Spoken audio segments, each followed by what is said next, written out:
السلام علیکم جی، تمام میڈیا کے دوستوں کا اس کیس سے جڑے رہنے کا، کاظمی صاحب کے ساتھ جڑے رہنے کا بہت بہت شکریہ۔ جیسے کہ آپ جانتے ہیں کہ آج موجود سپریم کورٹ کے سامنے ہماری civil petition leave to appeal تھی۔ ہم نے دو باتوں کے اوپر انحصار کیا ہوا تھا کہ پہلا کہ بچی کو final disposal of the case تک جو ہے وہ شیلٹر ہوم منتقل کیا جائے، اور دوسرا کہ اس کے اندر ایک میڈیکل بورڈ کانسٹیٹیوٹ کرا کے جو کہ ایک میڈیکل ایویڈنس ہائی کورٹ کے سامنے آیا ہے عمر کے لحاظ سے، اس کی حقیقت معلوم کی جائے۔ سپریم کورٹ نے ہمیں بہت تحمل کے ساتھ سنا، ایک نہیں ایک سے زائد بار سنا، والد صاحب کو بھی تفصیل سے ڈیٹیل کے اندر سنا، مگر سپریم کورٹ کے سامنے بھی ہائی کورٹ کا ایک فیصلہ ہے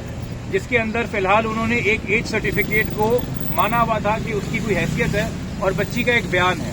تو عدالت نے کہا کہ اس وقت اس جگہ کے اوپر یہ ہمارا اختیار نہیں ہے کہ ہم کسی انسان کو جو ایک ہائی کورٹ سے ڈکلیئر ہوا ہو فی الحال کہ وہ بالغ ہے، آزاد ہے، کہیں جانا چاہتا ہے اور ایک ایج کا ڈاکیومنٹ ہے، ہم یہ فیصلہ کر سکیں۔ تو بہتر یہ ہوگا کہ فی الحال آپ ریمیڈی جو سیکھ کر رہے ہیں میڈیکل آتھنٹیکیشن ٹیسٹ کے حوالے سے، اس پہ کوئی ڈائریکشن دی جائے۔ تو ہم نے اسی لحاظ سے اپنی جو آج civil petition leave to appeal ہے اس کو نوٹ پریس کیا ہے۔ نوٹ پریس سے مراد ہے کہ ہم نے سپریم کورٹ سے واپس لی ہے کہ جی فی الحال ہم اس کو آپ کے سامنے درخواست کو نہیں کہہ رہے کہ اس پہ کوئی حتمی فیصلہ کریں، ہم دوبارہ آپ کے سامنے پیش ہوں گے، اور فی الحال جب ہم نے نوٹ پریس کی ہے تو اس کنڈیشن کے ساتھ سپریم کورٹ نے اس کی اجازت دی ہے، اور سپریم کورٹ نے ہمیں یہ کیا کہتے ہیں فیسیلیٹیشن دی ہے کہ انہوں نے کہا ہے کہ ہم آتھنٹیکیشن میڈیکل رپورٹ چیلنج کر سکتے ہیں، کوئی بھی قانون یا فیصلہ ہمارے اس چیز میں حائل نہیں ہوگا۔ نہ صرف یہ کہ ہم اب میڈیکل بورڈ بنانے کی درخواست دے کے جو ایج سرٹیفکیٹ آئی ہے اس کو چیلنج کر سکتے ہیں، بلکہ انہوں نے یہ بھی کہا کہ جہاں تک باقی کورٹوں کی بات ہے، جس طرح آپ کو پتا ہے ٹرائل کورٹ میں سی کلاس میں چلان آیا ہے کہ جی بچی تو بڑی عمر کی ہے، ہائی کورٹ میں یہ بات ہوئی ہے، یا فیملی کورٹ میں ہم جاتے ہیں کہ جی فیملی کورٹ ہمیں بچی کی کسٹڈی دے، یہ شادی ناجائز ہے، تو وہاں پہ بھی وہ کہہ سکتے ہیں کہ جی بچی کی عمر ہے۔ تو سپریم کورٹ نے یہ بھی فیصلہ کیا ہے کہ ہائی کورٹ کی جو آبزرویشن ہے عمر کے حوالے سے وہ والدین کے یعنی کہ پٹیشنر کے سامنے رکاوٹ کے طور پہ نہیں آئیں گی، یعنی کہ جو ایج کے حوالے سے جہاں تک ہائی کورٹ نے فیصلہ کیا ہے اس کو اب ہم نہ ٹرائل کورٹ کے اندر کوئی بندش ہے ہماری، وہ نہ فیملی کورٹ میں کوئی بندش ہے، ہم وہاں پہ قانون کے مطابق اپنی رائے اختیار کر سکتے ہیں، اور اب دوبارہ ہائی کورٹ کے اندر ہم آئینی پٹیشن کے ذریعے میڈیکل بورڈ بنانے کی درخواست دیں گے تو وہاں پہ بھی ہائی کورٹ کا یہ فیصلہ جس پہ عمر کے حوالے سے بات کی ہے وہ ہمارے سامنے حائل نہیں ہوگا۔ اچھا سر، کیا کہیں گے سپریم کورٹ میں والدین سے ملنے کی بات کی، کیا ملنے دیا جا رہا ہے؟ دیکھیے سپریم کورٹ جو ہے کسی بھی انسان کو جو ایک طریقے سے بالغ کسی کورٹ سے ڈکلیئر ہوا ہو اس کی فریڈم آف موومنٹ کو انکروچ نہیں کر سکتی، ٹھیک ہے، یہ ایک سپریم کورٹ کا اس پہ موقف ہے، اس پہ ہماری کچھ عدالتوں کی نظیریں بھی ہیں۔ ہمارا اختصار یہ تھا کہ جی بچی مائنر ہے، تو اس پہ سپریم کورٹ نے بالکل صحیح ایک بات طے کی کہ جی پہلے یہ کنفرم تو پھر کر لیا جائے کہ بچی مائنر ہے، اس کے لیے میڈیکل بورڈ سب سے زیادہ ضروری ہے۔ تو وہ درخواست انہوں نے ہماری الاؤ کی ہے کہ آپ جائیے اور آپ میڈیکل بورڈ چیلنج کیجئے، اور ہائی کورٹ کا فیصلہ اس میں آپ کے آگے رکاوٹ نہیں ہوگا۔ تو یعنی کہ اگر ہم میڈیکل بورڈ کے لیے جاتے ہیں اور اگلے 60 سے 8-10 دن میں آپ کے سامنے ایک میڈیکل بورڈ کی رپورٹ آتی ہے کہ جی بچی واقعی میں کم عمر ہے اور وہ عمر نہیں جو پہلے ایک سرٹیفکیٹ میں آئی تھی، تو ہمارے لیے اسی سپریم کورٹ کے دروازے دوبارہ کھلے ہیں کہ ہم اس نئے شواہد کے ساتھ سپریم کورٹ کے سامنے آئیں کہ سر اب تو کیس بالکل ثابت ہو گیا حتمی طور کے اوپر کہ ہائی کورٹ کے سامنے بھی جو ثبوت تھے وہ سچ نہیں تھے۔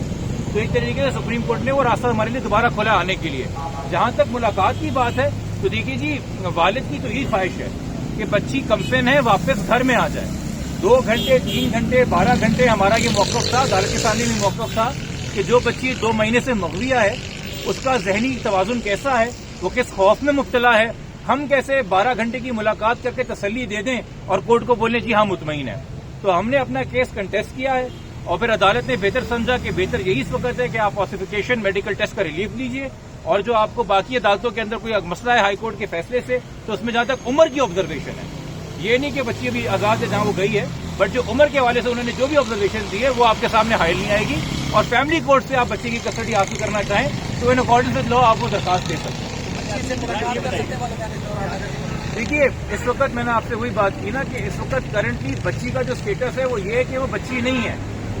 ہائی کورٹ کے فیصلے کے مطابق جب آپ نے اسے سیٹڈ لبرٹی کیا ہے تو اس کو آپ ابھی پابند نہیں کر سکتے، پہلے ہمیں یہ ثابت کرنا ہے کہ بچی کی عمر وہ نہیں ہے۔ آپ کو پتا ہے کہ 6 تاریخ کو یہ رپورٹ آئی تھی آتھنٹیکیشن کی، 7 تاریخ کو ہیلتھ سیکرٹری کو خط لکھ دیا تھا والد صاحب نے۔ اس کے بعد جب ہم نے ہیلتھ ڈپارٹمنٹ سے سوال کیا کہ جی آپ کیوں میڈیکل بورڈ نہیں بنا رہے، تو انہوں نے کہا جی ہائی کورٹ کے اندر ایک فیصلہ آ چکا ہے